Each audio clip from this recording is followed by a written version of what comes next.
What is going on, y'all? So today I'm going to be going over the newer-ish benchtop battery charger plus from Snap-on. It's their like smaller offering to, if you're doing diagnostic testing and stuff, you can do stable power or you can charge batteries up with it, which is really nice because of its size, of course. That's kind of the advantage. It's lightweight. It's got this little handle in the front. And then of course it has this hook here as well, which is cool. But I just kind of wanted to go over it. So I've got it hooked up now. I'll go over those features first with you, and then I'll show you how the cord wraps up and all that. It's very easy. It's just nice to see real world use of it, I suppose. At least I always like watching videos like that anyways myself, especially before I buy stuff, because I just want to know before I buy. It's nice to get that idea, because you may hate it. You know, you might watch this video and be like, nah, it's not for me. And that's okay. There's nothing wrong with that. MSRP is like right at about 300 bucks.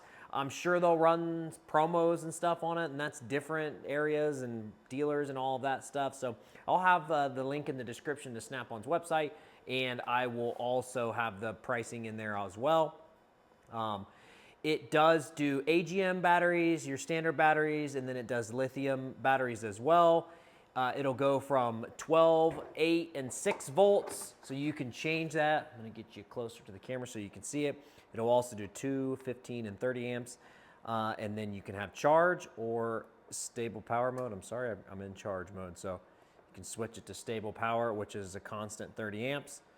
And then it's real easy, so I've just got it hooked up to that battery, and I just put it on charge, and then I can pick whatever amperage I want depending on, oops, sorry, still new to me. So I pick whatever amperage I want. So let's say I do 15 amps, and then I hit play, and it shows me confirmation. This is what you want, and I just hit play, and it fires up, tells me its status, what voltage it's running. Super easy, really nice, super lightweight, which is the best part for me. I have a larger, I forget what it's called.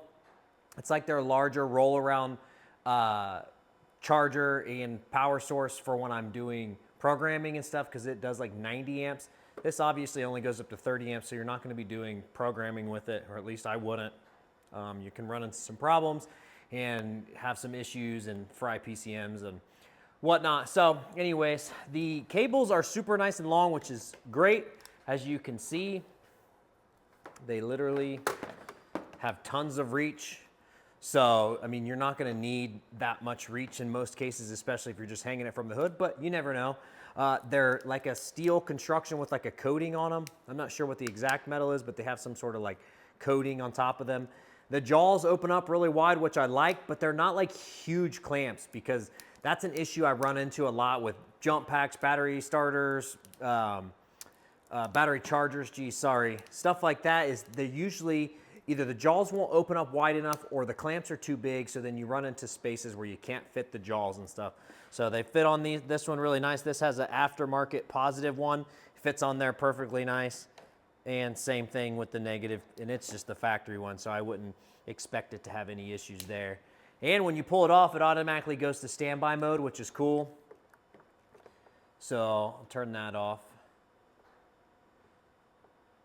Maybe. I think you might have to power it off. Like I said, it's still fairly new to me. Yeah, you just press and hold the power button.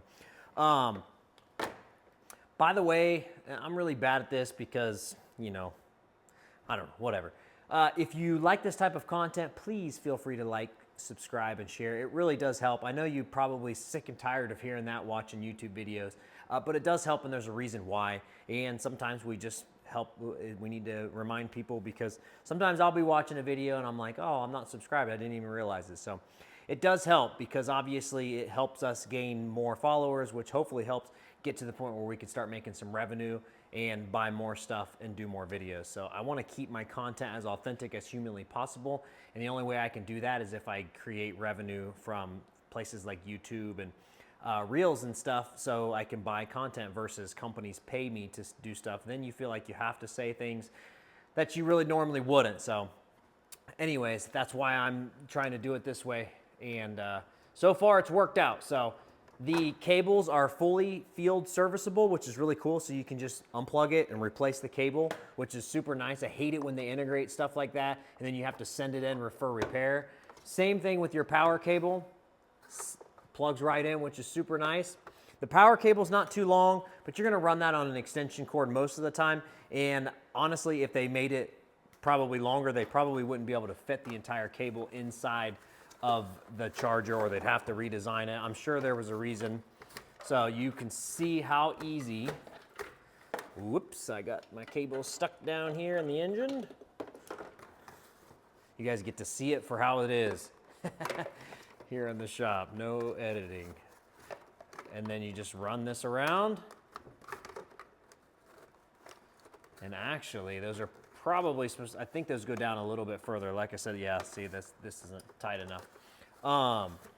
It honestly isn't this difficult. The last time I did this, because I've already tried to record this video a couple times and I keep screwing up, never had any issues. So take this as human error. Oh, that's why I had it underneath or over the power cord.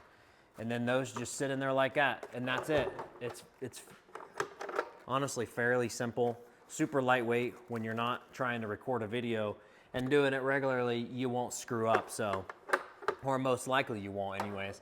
But as you can see, this has got hood struts on it, and it's not pulling the hood down. So, I mean, obviously I'd still support that if that's the way I was gonna do it.